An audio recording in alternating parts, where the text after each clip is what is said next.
student, this is Parveen. Today we are on the fourth session of class 10th history chapter 2 nationalism in India.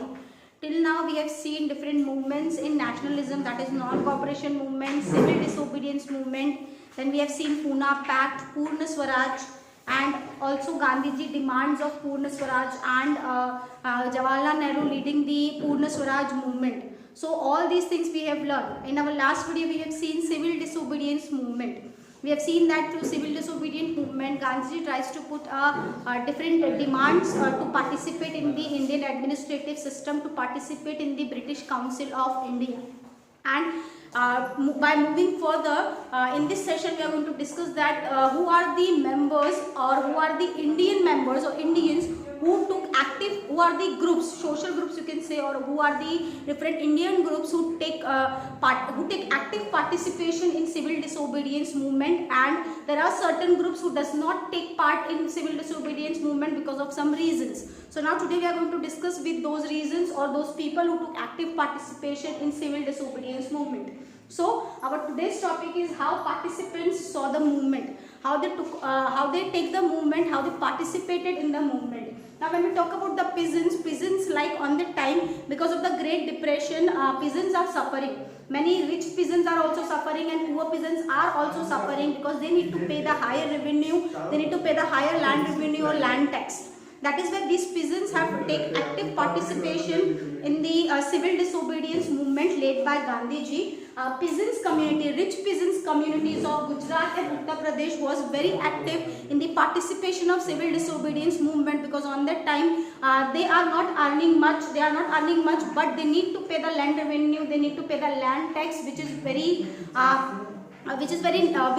difficult for them.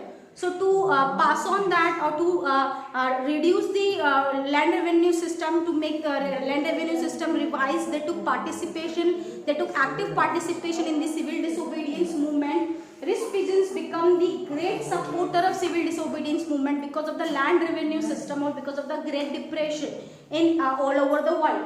But in 1931, when Britishers revised the revenue rate and they decreased the revenue rate, automatically many peasants, many rich peasants, many elite peasants, because their problem has solved, that is why they ignored the civil disobedience movement after 1931. And 1932 they took off, they get back from the movement of civil, they got back from the civil disobedience movement because they get what they want. The land revenue system was revised and it has been decreased for some extent. But that decrease does not affect the poor peasants, because as such poor peasants, landless laborers and tenants were working on other landlords' land. They are not getting anything and they need to pay the tax. That is why from start to end, poor farmers or poor peasants have taken active participation in civil disobedience movement, and they make themselves united with the Gandhiji. So over here we can say that before rich peasants are also there in the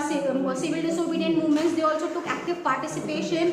But after 1931, when their demand has been accepted by Britishers by revising the land revenue system, they back off from the civil disobedience movement. But poor peasants are there who took active participation on civil disobedience movement from start to end. Now moving further, when we talk about the industrial worker, on the time Indian Chamber of Commerce, IFI-CICI was set up in 1927 for industrial worker, and there was also Indian Industrial Congress was set up in 1920. And they are working for the industrial workers, or on that time industrial workers have their own problem. So they are solving their own problem, and they did not take active participation in civil disobedience movement. They have taken the part, but they have not taken an active participation in civil disobedience movement. Industrial working class has not participated the movement. And then in 1930 to 32, many strikes were put up by railway workers, because railway workers demand raise in their salary and less working hours, and because of that they support civil disobedience movement. They put up many strikes between 1930 to 1932. After that, during Salt March or during Dandi Yatra, women have taken active participation in the movement, and Gandhiji was very inspired by the women's participation. That is why Gandhiji thinks that there should be a position which can be given to a woman in Indian National Congress. So Gandhiji was convinced by the women power. Many women gone to jail on that time when they have supported the Gandhiji in Salt March or Dandi Yatra. So over here we can see that these are the participants, active participants of the civil disobedience movement. But when we talk about civil disobedience movement, there are certain limits to that movement. First of all, not all social groups accepted the concept of Swaraj. All the social groups like Hindus are accepting the Swaraj ideology, but other religious people like Muslims, Sikhs and minority religion people, they are not accepting the Swaraj idea of Swaraj, and Congress ignored Dalits. On that time, the big mistake of Congress is that they ignored Dalits for a longer period of time, because of which Sanatanis get offended.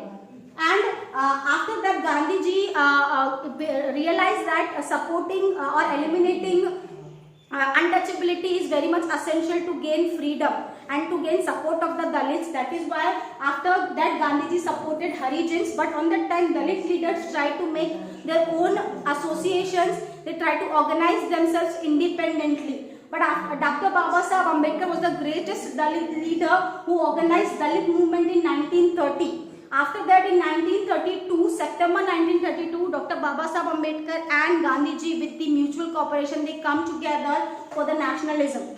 And after that, they have supported Gandhiji with certain demands. After declining Khilafat movement, Muslims were very disappointed by Congress or by Gandhiji. That is why in 1927, Muslim League and Congress tries to unite themselves together. But in 1921, it was not worked out. It has been a great failure, because of which many Muslims have not supported the civil disobedience movement.